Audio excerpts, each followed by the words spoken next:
우리 항상교회 2025년도 목표가 제 왼쪽에 있습니다. 한번 같이 읽어보시죠. 시작.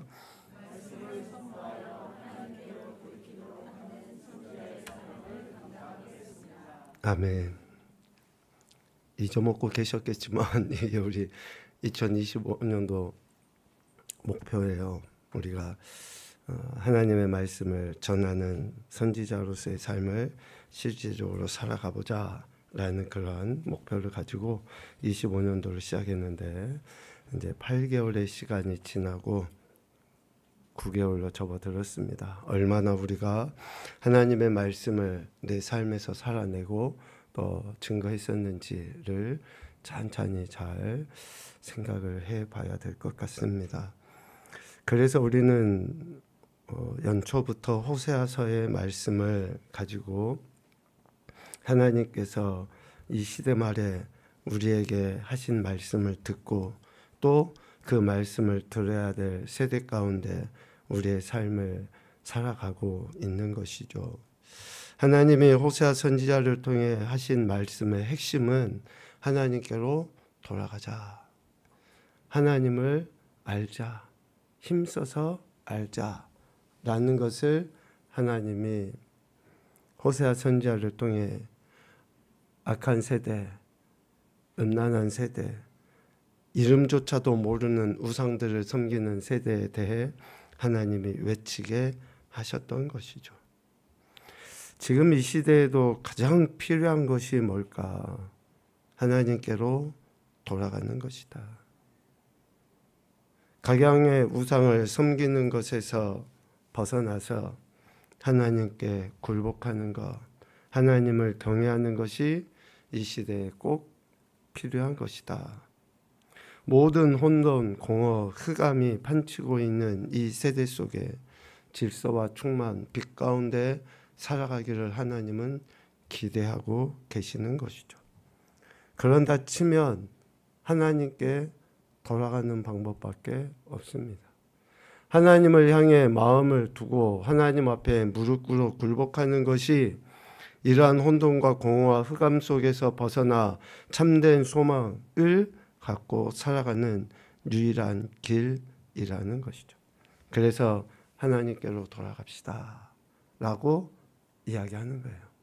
하나님만이 방법이십니다. 그 하나님께 마음을 굴복하는 것이야말로 가장 복되고 아름다운 인생이라는 거예요. 이러한 의미로 신약시대에 많은 주의 제자들이 있었고 또 사도들이 있었지만 특별히 야고보를 통해 이 마지막 때에 하나님께서 우리에게 다시 말씀하시는 하나님께 돌아가는 하나님을 알고 힘써하는 것이 무엇인지를 가르쳐 주실 때 우리가 야고보서를 통해서 도전받고 또 결단했으면 좋겠다라는 생각이 듭니다. 그래서 하반기에는 야고보서의 말씀을 주일날 같이 묵상하도록 하겠습니다. 오늘은 그 첫 번째로 야고보서 1장 1절에 보면 하나님과 주 예수 그리스도의 종 야고보는 흩어져 있는 12지파에게 문안한다 라고 말씀하고 있습니다. 간략하게 야고보서의 개관을 이야기를 하면 이 야고보는 예수님의 제자 중에도 있지만 예수님의 그 동생으로서의 야고보로 많은 학자들이 이야기를 합니다. 마태복음 13장 55절에 보면 예수님을 대적하는 세력들이 예수님에 대해 인간적으로 표현해 놓은 말씀이 있습니다. 그 목수의 아들이 아니냐, 어머니는 마리아고 그 형제들은 야고보, 요셉, 시몬, 유다가 있지 않냐라고 이야기할 정도로 예수님에 대해서 육신적으로 알았던 자들의 입을 통해 오늘 야고보가 예수님의 동생이라는 것을 알 수 있습니다. 야고보라는 이름의 의미는 발 뒤꿈치를 잡다, 추종자라는 그런 의미가 있어요. 구약 히브리식으로 표현하면 야곱이라고 할 수 있죠. 헬라식 표현이 야고보이기 때문에 그 이름의 의미는 같습니다. 이 야고보가 이 서신 편지를 기록한 목적이 오늘 2절, 3절, 4절에 나와 있는데 우리 말매도 읽겠지만 이 야고보서를 기록할 수밖에 없는 시대적인 상황이 있죠. 그리고 분명한 목적을 가지고 이 편지를 기록한 거예요. 흩어져 있는 12지파, 즉 흩어져 있는 유대계 그리스도인들이 시련과 박해와 환난 가운데서 믿음을 잃지 아니하고 굳건하게 믿음을 지켜나가도록 하기 위한 목적을 가지고 이 편지를 기록했다라는 거예요.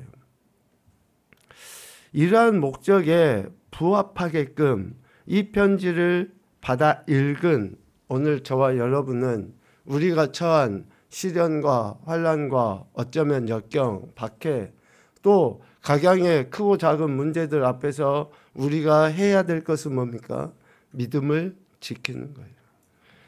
예수 그리스도를 통해서 우리에게 주신 그 구원의 은혜가 극대화될 수 있도록 우리는 믿음을 지켜나가야 한다라는 것이죠.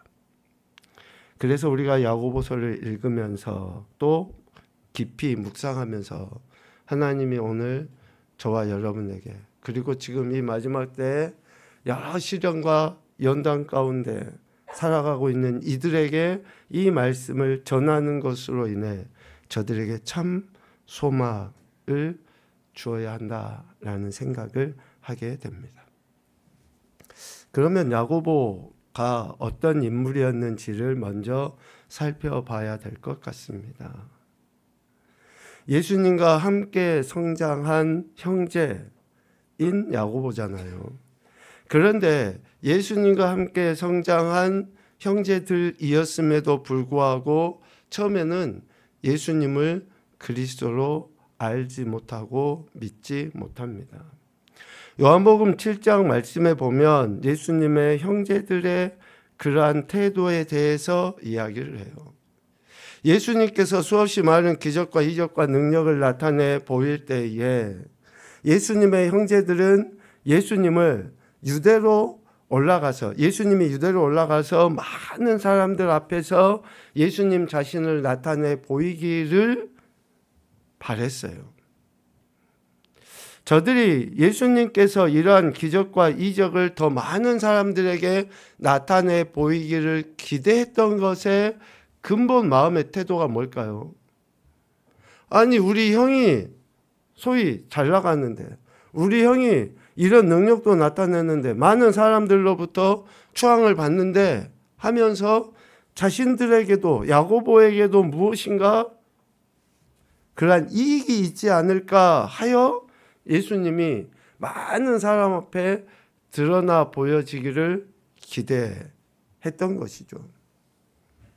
그런데 예수님은 그 형제들의 요구에 대해 요한복음 7장 6절, 8절 말씀을 통해서 자신의 때가 아직 아니다 라고 말씀하셔요. 많은 사람 앞에 드러나야 될 때 어느 누구든지 다 볼 수 있을 만큼 십자가에 그 매달려져야 될 때가 있죠. 그런데 그때는 동생들이 요구한다고 해서 그때가 되고 많은 사람들이 기대한다고 해서 그때가 되는 게 아니라 하나님 아버지가 정하신 때가 돼야지만이 그 높은 자리, 많은 사람들이 보는 자리에 예수님은 나가시는 거예요. 사람들이 기대한다고 해서 그때가 인 것이 아니라 하나님이 정하신 그때가 되어야지 예수님은 그 자리에 가실 수 있는 것이죠. 왜 예수님의 동생들이 그렇게 예수님이 많은 사람에게 드러나 보이기를 원했는지 요한복음 7장 5절에서 분명하게 말씀하셔요. 저들이 예수님을 믿지 아니했기 때문에 그렇다. 예수님을 믿지 아니한 것 때문에 예수님에 대해서 육신적으로 이해하고 받아들이고 오해한 것이죠. 그러니까 야고보가 처음부터 예수님에 대해 우호적이었거나 또 온전한 믿음을 가지고 예수님을 따랐다라고 할 수 없습니다. 형제였음에도 예수님을 믿지 못한 불신앙적인 모습을 보였다. 그러면 이런 불신앙적인 모습을 보인 야고보가 언제 바뀌어졌을까? 성경에 구체적으로 이렇게 기록이 되어져 있지 않지만 사도 바울의 증언을 통해서 우리가 야고보가 이렇게 확실히 변화되었구나라는 것을 알게 돼요. 다시 이야기하면 사도 바울이 부활하신 예수님을 자신이 만났잖아요. 그런데 부활하신 예수님을 자신만 만난 게 아니라 누구도 만났다라고 증언을 해줘요. 그 이야기가 고린도전서 15장 7절 이야기입니다. 그 후에 야고보에게 보이셨으며 그 후에 모든 사도에게와 또 자신에게 부활하신 예수님이 보이셨다라고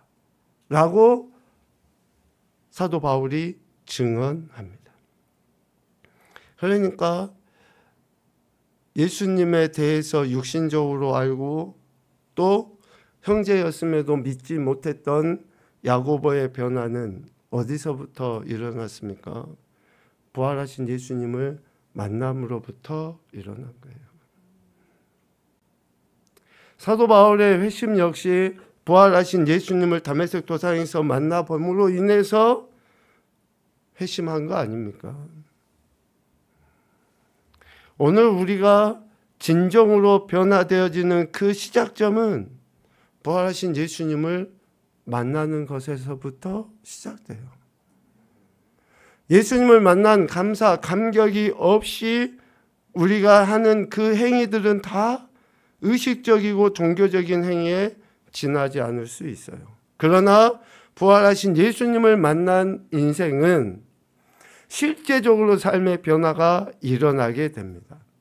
오늘 야고보도 부활하신 예수님을 만나고 난 이후에 변화되었어요. 그 증언을 사도행전 1장에서 하고 있습니다. 사도행전 1장 13절과 14절 말씀에 보면 많은 무리들이 모여서 기도하죠. 그런데 모여서 기도할 때의 그 기도의 내용과 핵심이 뭡니까? 부활 승천하신 예수님께서 예루살렘을 떠나지 말고 예수님이 하신 말씀을 붙잡고 기다리라고 하셨잖아요. 그러한 태도를 지금 보이는 거예요. 누가? 예수님의 형제였던 야고보가.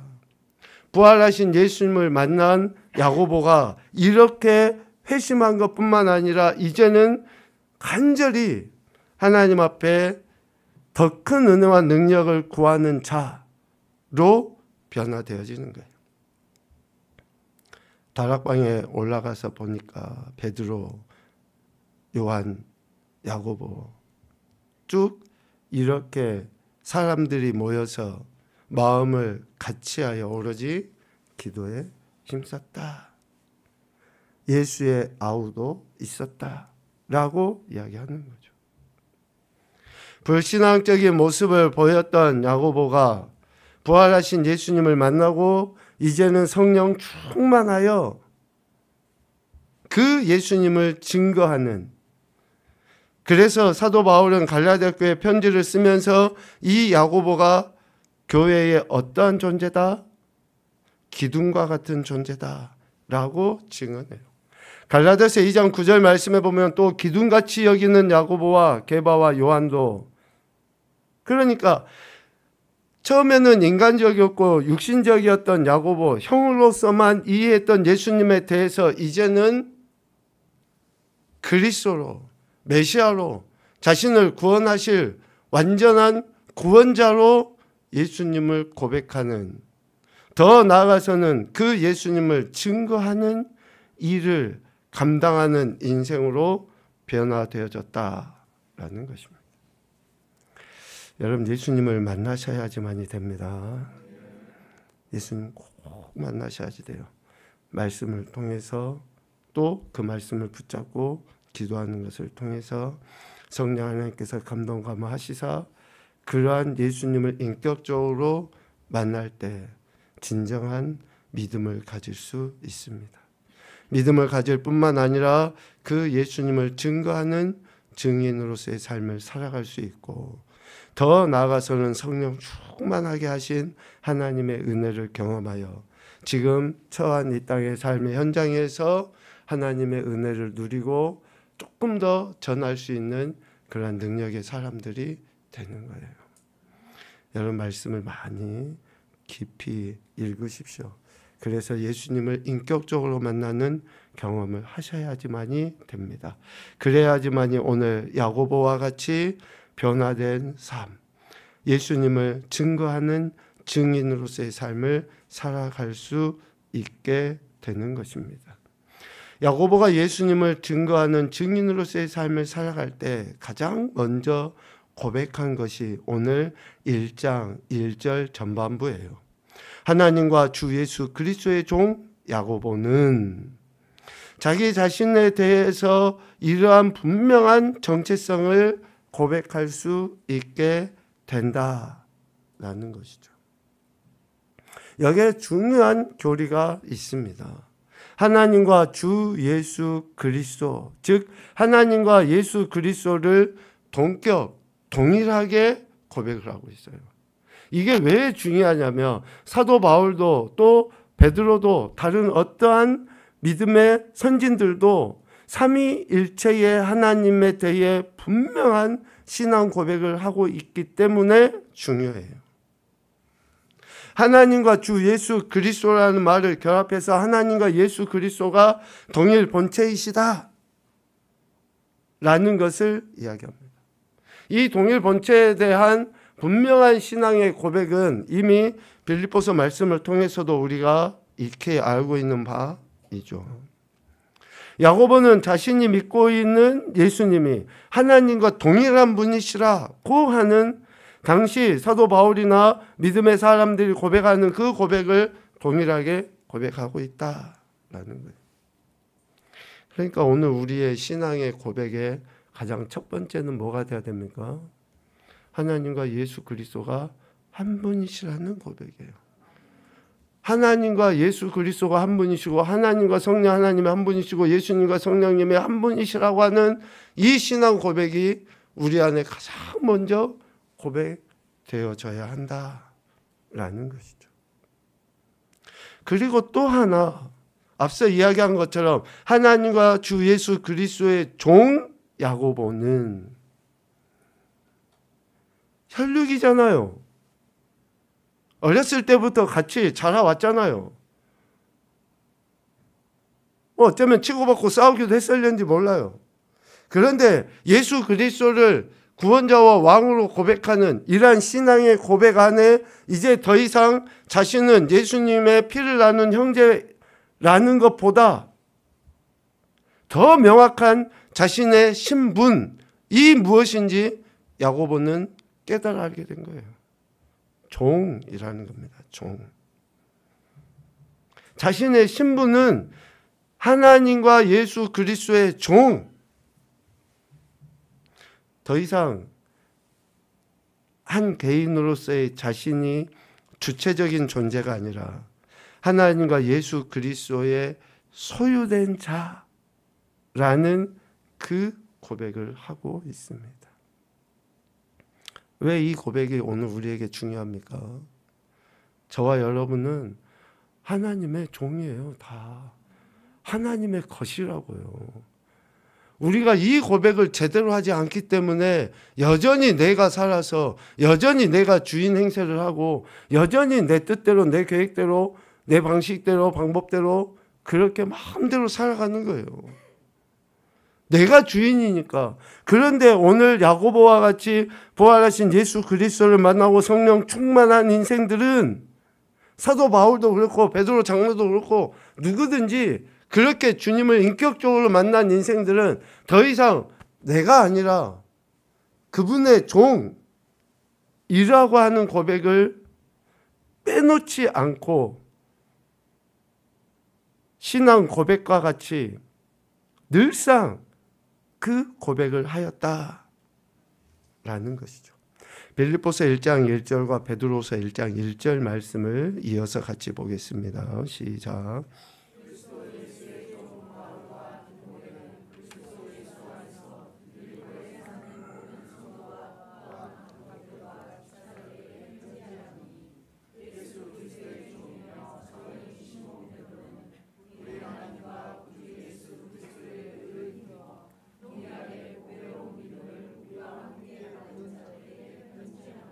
아멘.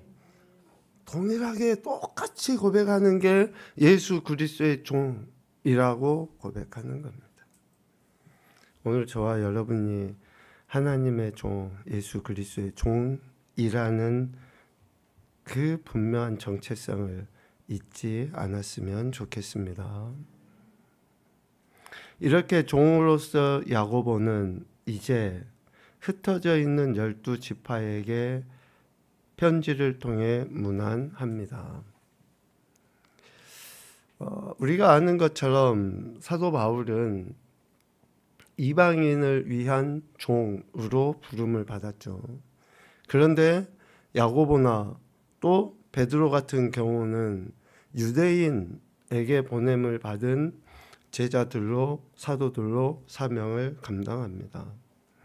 오늘 야고보가 흩어져 있는 12지파라는 표현을 통해 자신이 이방인보다는 유대인, 그것도 유대계 그리스도인들에게 보냄을 받은 종이라는 것을 지금 나타내 보이고 있습니다.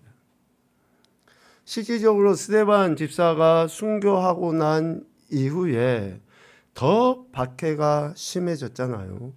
그러할 때에 그 박해를 피해서 각처로 흩어져 나아갔던 유대계 그리스도인들을 향해서 지금 야고보가 편지를 쓰는 것이라는 거죠. 박해를 피해 각처에 흩어져 있는 유대 그리스도인들이 진정 예수 그리스도를 믿는 믿음 안에서 굳건하게 세워져 가도록 하기 위하여 편지를 통해 문안하고 있다라는 것입니다. 여기에서 문안하다, 문안하노라 라고 하는 그 단어의 의미는 즐거워하다, 기뻐하다 라는 의미가 있어요. 그러니까 야고보는 하나님과 주 예수 그리스도의 종으로서 예수 그리스도를 믿는 유대 형제들이 믿음으로 말미암아 당하는 그런 시련과 환난, 박해 가운데서 넘어지지 않도록 굳건하게 하기를 기뻐했다. 우리가 내 몸이 힘들고 지치잖아요. 그러면 옆에 있는 사람도 귀찮아지기 마련이에요. 내가 아프고 좀 버겁잖아요. 그러면 옆에 있는 사람도 또 어쩌면 자식들도. 지금 야고보 역시 박해 가운데 어려움에 처해 있음에도 불구하고 흩어져 있는 박해 가운데 있는 고통 가운데 있는 저들에게 이러한 말씀으로 위로하고 권면하는 것을 기쁨으로 여긴 것이다. 여러분의 기쁨은 뭐가 여러분의 기쁨입니까? 뭐가 여러분의 즐거움이에요? 다른 사람을 위로하고 격려하고 축복하고 저가 얼마나 힘든지 아픈지 괴로운 가운데 있는지 깨달아 알아서 저를 위해서 기도하고 또 저에게 위로를 주는 격려가 되는 그런 말로 격려로 우리가 같이 하는 것 자체가 그것이 우리의 기쁨이야죠. 내 코가 석자인데 나도 지금 감기로 죽겠는데 내가 힘든데 우리 인간은 너무나 그것이 자연스럽고 당연한 것으로 여기지만 예수 그리스도를 믿는 그리스도인들의 삶은 조금 더 그보다 차원이 높아야 된다는 거죠. 그래요, 알겠어요. 여러분도 힘들고 아픈 거 알겠다고요. 그런데 내가 아프고 힘든 만큼 저도 아프고 힘들다고 할 때에 우리가 저들을 위하여 격려하고 말 한마디라도 따뜻하게 하고, 여러분 생일 축하도 밴드에 올리니까요, 자주 격려하십시오. 말 한마디가 그 사람에게 위로가 되고 힘이 되기도 합니다. 여러분 자녀를 누군가가 축복하고 격려하는 말을 잘 읽어보시고 그 말씀들로 위로를 한번 받아보세요. 그냥 지나가는 문구처럼 들리려는지 모르지만 그를 향한 하나님의 마음을 대신 전해주는 것으로, 언젠가도 말씀드렸지만 그래요, 나는 그렇게 축복하고 격려했는데 그가 아무런 반응도 없다. 저가 받지 못하면 그 빈평안과 복이 내게 오겠죠. 내게 올 거 아닙니까? 아니 여러분이 빈평안이 그 집이 받을만 하면 그 집에 가겠지만 그가 받지 못하면은 우리에게 돌아온다고 말씀되어 있잖아요. 야고보는 이러한 마음으로 흩어져 있는 유대 그리스도인들에게 하나님의 마음을, 하나님의 사랑을 전하는 것에 기쁨으로 감당하고 있다. 그래서 이 편지를 통해 2절, 3절, 4절과 같이 저들이 그런 환난과 시련과 연단과 박해 속에서도 굳건한 믿음을 지켜나가기를 기대하고 이 편지를 기록하고 있다. 우리 2절, 3절, 4절 같이 읽겠습니다. 시작. 내 형제들아, 너희가 여러 가지 시험을 당하거든 온전히 기쁘게 여기라. 이는 너희 믿음의 시련이 인내를 만들어내는 줄 너희가 알미라. 인내를 온전히 이루라. 이는 너희로 온전하고 구비하여 조금도 부족함이 없게 하려 함이라. 아멘. 이 말씀은 야고보서의 시작임과 동시에 결론이에요. 우리가 아는 것처럼 야고보서는 행위를 강조한다고 이야기하지만 미안하지만 야고보서의 행위는 절대적인 믿음에 근거한 행위를 이야기해요. 이 믿음, 이 인내, 견딤이 없는 행위는 다 가짜예요. 미안하지만. 그래서 절대적으로 이 믿음을 가지고 흩어져 있는, 밖에 가운데 있는, 고통 속에 있는 성도들이 하나님의 말씀 앞에 합당한 삶을 살아가기를 기대하고 이 편지를 쓰고 있는 것입니다. 오늘 말씀을 정리하면서 세 가지 교훈을 한번 생각을 해봤습니다. 첫째는 예수 그리스도를 인격적으로 만나는 회심의 경험이 있어야 된다. 다시 강조합니다. 여러분 예수 그리스도를 인격적으로 만나야 돼요. 나의 구원자 왕이신 그 주님을 만나셔야지 돼요. 그러려면 말씀을 읽고 묵상하고 그 말씀이 내게 지금 어떻게 이야기하시는지 들어야지 만날 수 있어요. 두 번째는 예수 그리스도를 만난 이후에 내 자신의 정체성, 즉 종이라는 것을 깨달아 알아야 돼요. 나는 예수님의 종이다. 나는 예수님의 것이다. 라고 하는 깨달음이 있지 않냐면 미안하지만 10년, 20년, 30년, 50년 신앙생활을 해도 여전히 그는 장담은 못하겠지만 하나님 나라 백성이라고 하기가 어려울 거예요. 아마 내가 예수님의 종이다. 예수님께 속했다. 라는 것을 깨달아 알아야지 돼요. 더 이상 우리는 예수님 믿는 그 순간부터 나는 나라는 존재는, 자연인으로서의 나라는 존재는 있을 수가 없어요. 나라는 자연인은 이제 이미 예수님과 함께 죽어버렸기 때문에 나는 더 이상 육의 소욕을 따라 사는 자연인이 아니라 성령님의 인도하심을 받고 순종하는 그리스도의 종이라고 하는 정체성 뿐이라는 것이죠. 한 가지 더 이야기하면 종으로서 주인이신 예수 그리스도를 형제들에게 증거해야 된다. 여기서 형제는 믿는 자, 믿지 않는 자를 다 포함할 수 있어요. 사도 바울과 같이 이방인일 수도 있고 또 베드로나 야고보같이 또 유대인일 수도 있고 종으로서 주인이신 예수 그리스도를 드러내야 돼요. 관계 속에서.